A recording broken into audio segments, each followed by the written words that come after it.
ho there. Good evening, everyone. Hello and welcome to another edition of the Slate Wednesday Night Slate. Hey, you know, it's another first for the Slate tonight. No, hang on. Let me start. Last week was a last for the Slate, but tonight it is a first for the Slate. Last week, of course, was the very last Wednesday night of the Wednesday Night Wars. It was the last NXT Dynamite head-to-head Wednesday. Now, all of this is free and open for AEW Dynamite. That's all we're talking about tonight. And to be frank, it's been a while since I've had a Wednesday where I don't really have to speak on two shows. It's been quite a bit of a while. Back when NXT was still on the network, kind of thing. It's like, so frankly, it's kind of like putting on an old pair of slippers. You're rummaging through your closet, and all of a sudden you're like, wait, what is this? These are my favorite slippers. And then you put them on, and they just, they caress your foot.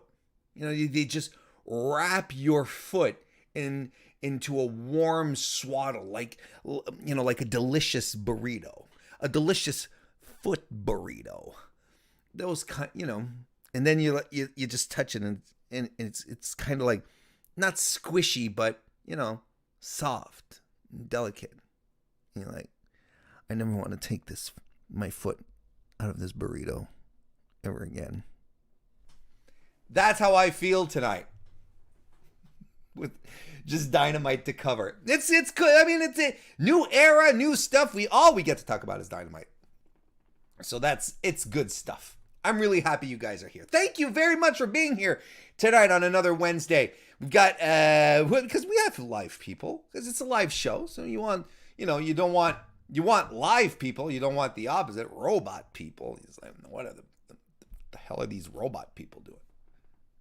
Evan Wright is here. Good to see you, Evan. We got Spencer Love, Spenny from Love Wrestling. And here's something cool that you probably don't know, because it was just announced super not that long ago. But I am going to be heading over to Love Wrestling over on their Twitch channel, because that's where they do their live things.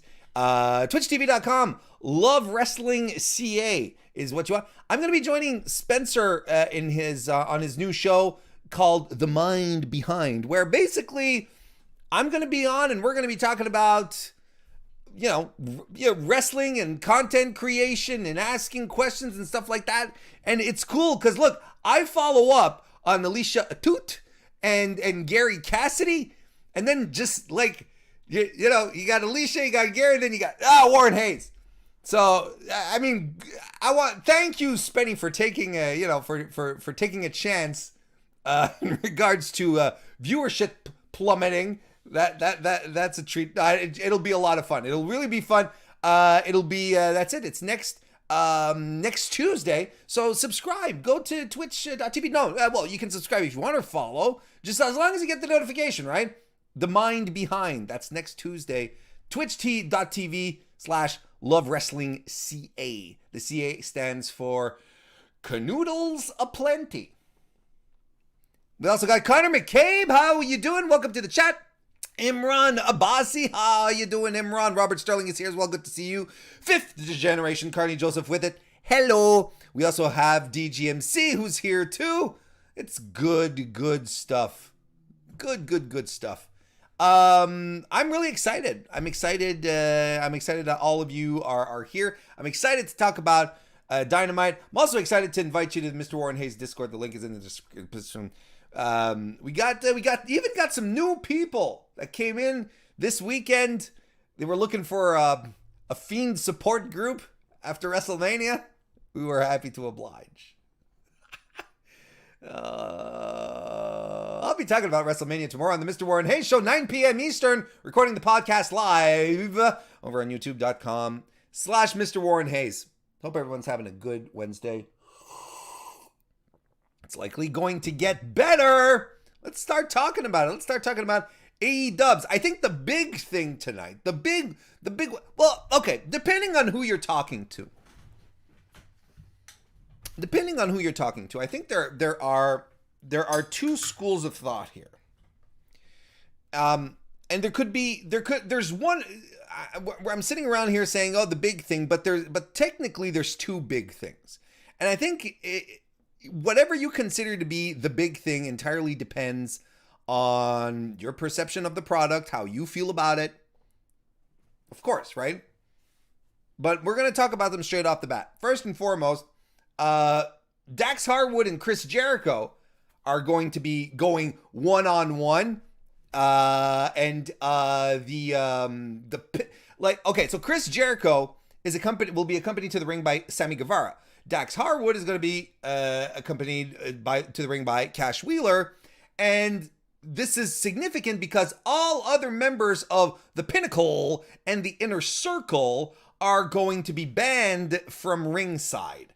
So that's pretty exciting. Of course, this is all in the build-up to the Blood and Guts match that is coming out. Fantastic artwork. I don't know if you guys saw it. You should check it out. They really did a throwback. They did like a poster for the Blood and Guts match. And it's essentially a throwback to the 87 War Games poster that WC Dubs did in the day. And it's really cool. It's actually really, really cool. And you're like, all right, awesome stuff. I like these little throwbacks like that. I can dig it. I think it's fun.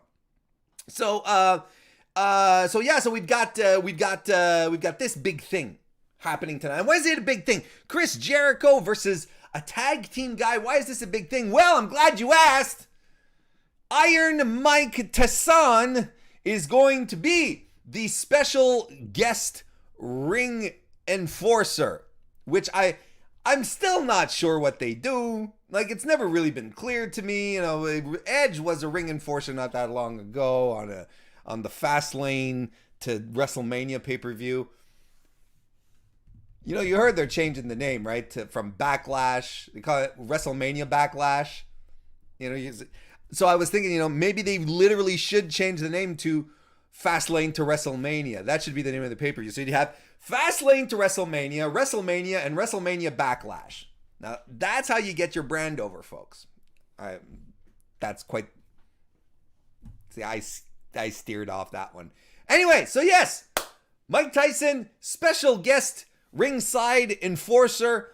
He's got experience with this. He's done it before. Hopefully he doesn't fall asleep this time around. Here's what I'm hoping.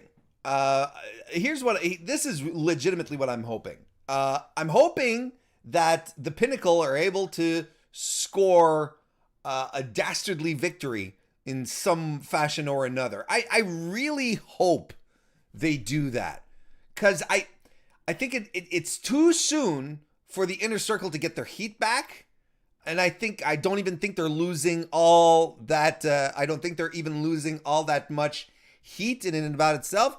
I don't think they can lose much heat, is my point. The Inner Circle, I think they're highly popular. I think Chris Jericho is highly popular. Right now, what they really do need to do is establish the Pinnacle further as a really dominating, scheming, evil stable. You know, they took some lumps last week, the Pinnacle did. Now they have to come right around. Yeah, they have to come. I think they have to come around to this weekend.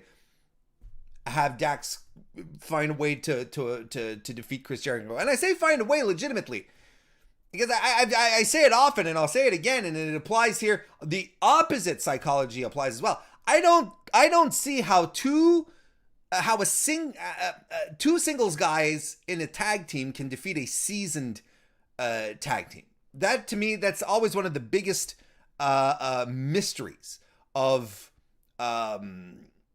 in professional wrestling storyline, even today. So the truth is applicable on the other side. Why would Dax be able to dethrone Chris Jericho in a singles match? And we're talking like Chris Jericho, seasoned, legendary veteran. So but nonetheless, I am hoping to see Dax pull out a win somehow.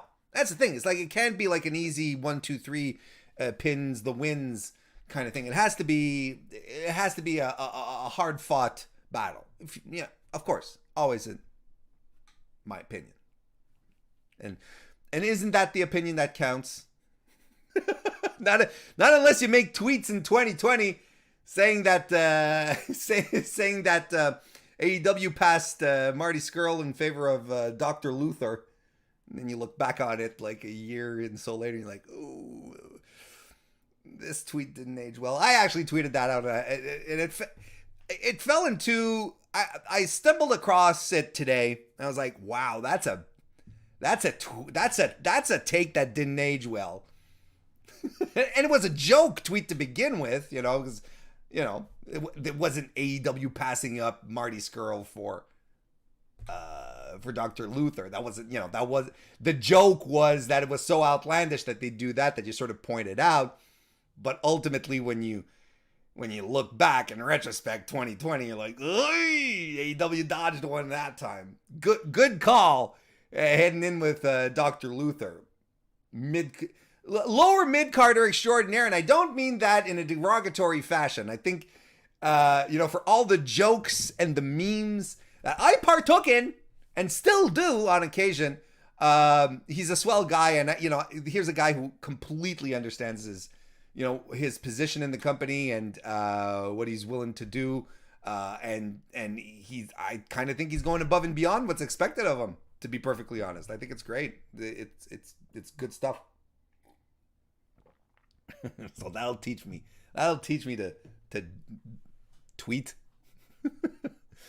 So anyway, Dax Hardward, Chris Jericho. I'm excited to see how that's going to go down. DGMC left us a super chat. Thank you very much, DGMC. Says, can't wait to see the Bucks' new Christian youth pastor gimmick debut tonight. Yeah, no kidding. Because that's the other big one. The other big match, if you ask me tonight. By the way, AK Germany 96, good to see you. Welcome to the chat. As is Trends Day Sean. Good to see you as well, sir. Oh, and Mr. Fantastic is here as well. Isn't that fantastic? Good to see you too. Yeah, we're getting a tag team championship match tonight. 2/3 of the triangle, as in Pac and Ray Phoenix, are going to be taking on the Young Bucks for the AEW Tag Team Championship. Off of the okay, so this is in and about itself, in a nutshell, in a vacuum, in a void. You look at this and you're like, God damn, this rules. This is, there's no reason. See, this is the thing with AEW, right? Like, this is a legitimate main event match. It's a match where you're like, this is how you close the show. You have 3, 4, why 3? 4 of the most talented guys in your company, tag team specialists, put on a hell of a main event. But you could also be like, hey, this is a great way to open the show. And not in a, oh, hey, good effort. No, like let's tear the house down, start the show kind of thing. Either way they're deciding to pull this off is outstanding shit. This, of course, comes off of the Young Bucks' betrayal of Jon Moxley. And I don't know how deep of a cut that is for Mox. Like, I get the idea. I get the idea that Mox was very trusting of the Young Bucks in this match to team up with them, but outside of Eddie Kingston these days, Mox doesn't have a character where he necessarily leads into other people and trusts them blindly kind of thing, right?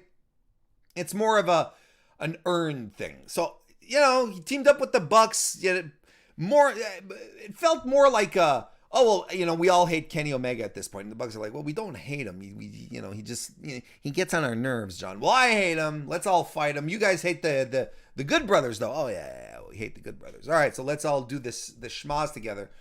So it's, I don't think it's that deep of a cut as far as a betrayal goes, but it's a big deal for the Bucks to be realigned with Kenny Omega and the Elite, being back the Elite within the Bullet Club. See, it's already starting. It's already beginning. We're already the factions within the faction. This is exactly what happened to Bullet Club years ago when everyone started, you had the firing squad, and you had the elite, and you had all the, you had all these factions within the faction, and no one got along, no one talked to each other. They'd all go to Thanksgiving, but they'd eat in different rooms. They'd go and get the turkey and then go sit off, and over there Kenny Omega would go sit with the Bucks and Cody, and then the Tongans would sit down with Fale and, I don't know, Ishimori maybe.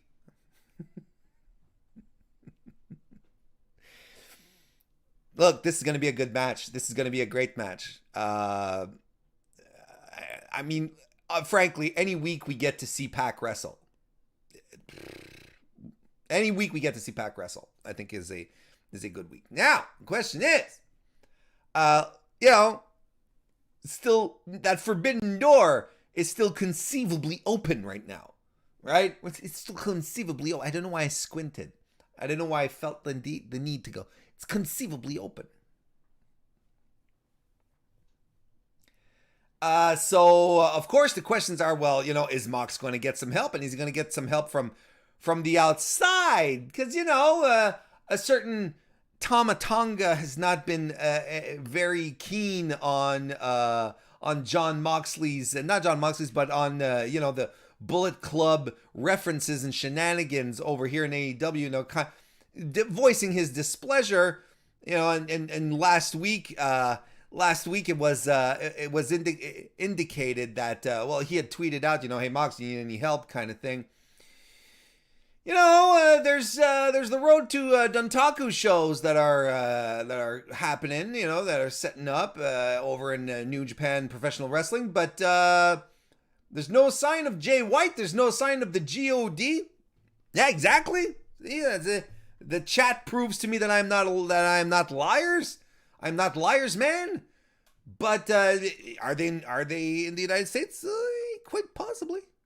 Could they show up? Well, look, I think we as wrestling fans, we have a tendency to, work ourselves into these situations where it's like, ooh, this could happen. And then when it doesn't happen, I'm like, and then we get mad, but then we only have ourselves to blame because we're just making up these stories for ourselves and we're entertaining each other. And that, we're very entertaining.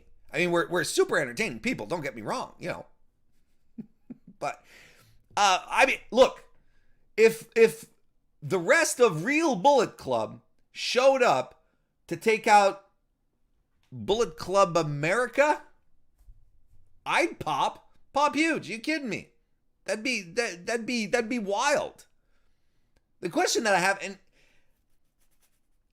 why would Jay White give a fuck is my question. The Tongans I can understand. I think, Tama Tonga, founding member. I think there's some, not a founding member, but an early member, right? He wasn't part of the original setup, but soon thereafter.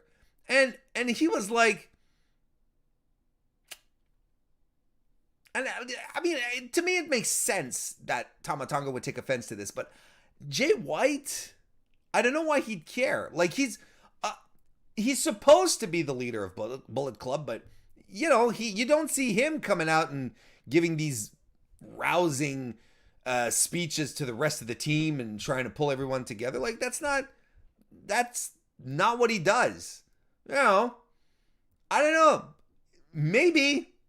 And then if he comes, and this is the logic that I'm trying to paintbrush here. But look, if he does come to the United States, and if he does show up on Dynamite with the Tongans to take out the Elite, isn't Kenny Omega supposed to be the heel here? So what does that make Jay White? Another heel? I know Cody would likes to say, heels and babyfaces is so passé, Barbara. It's such a thing of the past. I know, but nonetheless, it's kind of weird to have ultimate prime heel, best heel in the business, 2020, 2021 ongoing until the end of time Jay White become like a sort of a babyface figure because he's aligning with John Moxley. Like, you know, it's sort of all, I don't know. But I'd be the first. I will not lie. I'll be the first to pop. It'll pop me savage. If he comes, yes, that's right.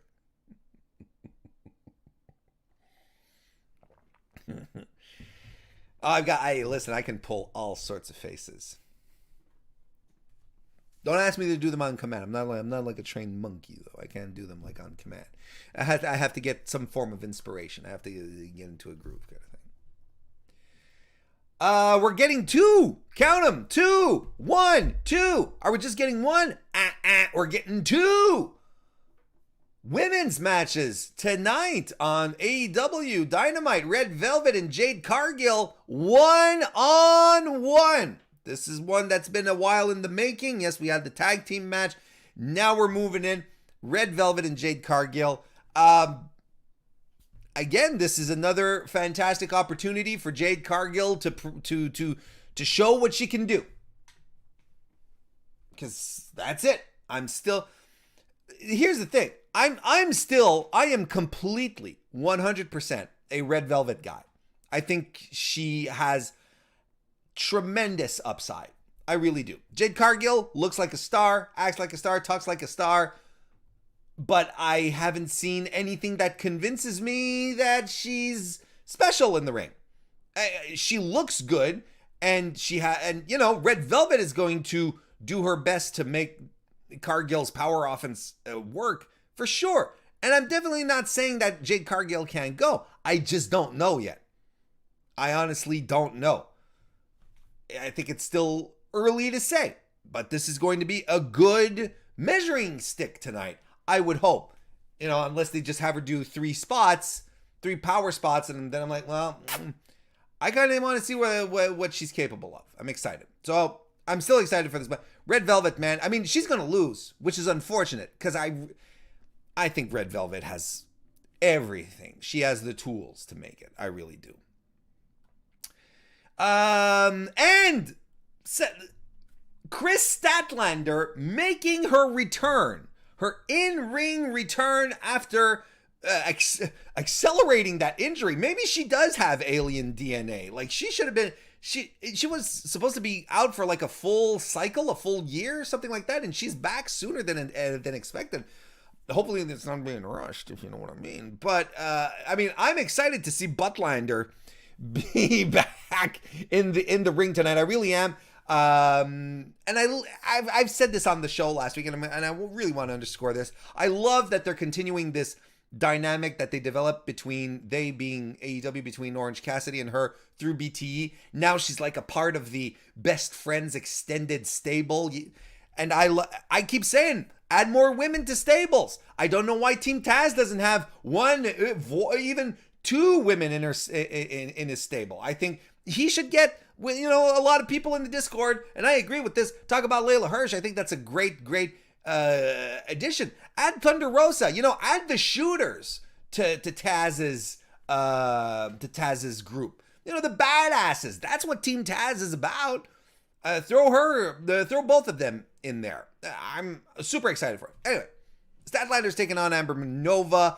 I'm ambivalent about Amber Nova. She has ties to Chase and Rance's wrestling school. I don't know how relevant they are still to this day, but they did wrestle last year, her and Chazen. I hope AEW knows what they're doing, because I don't think it's all that great a look. But we're all going to be focused on Chris Statlander regardless.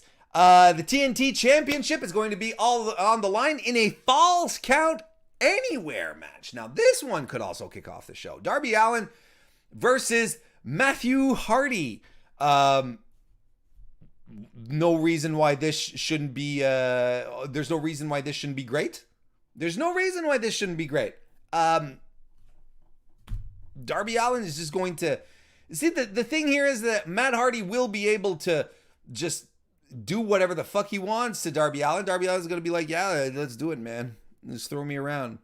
Hurt me as hard as you can, or as you think you can. That's his thing. That's what he does. So I'm kind of stoked for this. Not going to lie. This should be a lot of fun. And you know what? The more I think about it, this could open the show. And a false count. And look at what, we're getting a tag team championship match. We're getting Mike Tyson enforcing stuff, and we're getting a false count anywhere match. I mean, this kind of stuff is pretty cool. We're also getting the in-ring debut of Anthony Ogogo from formerly of the Nightmare Family, now kind of like QT Marshall's parade of punchers. I hope. Well, I was gonna say I hope that's not the name they're giving the group, but also I hope that's the name they're giving the group. The Parade of Punchers, or the Cavalcade of Catch Wrestlers. It's the Factory. That's lame. That's lame.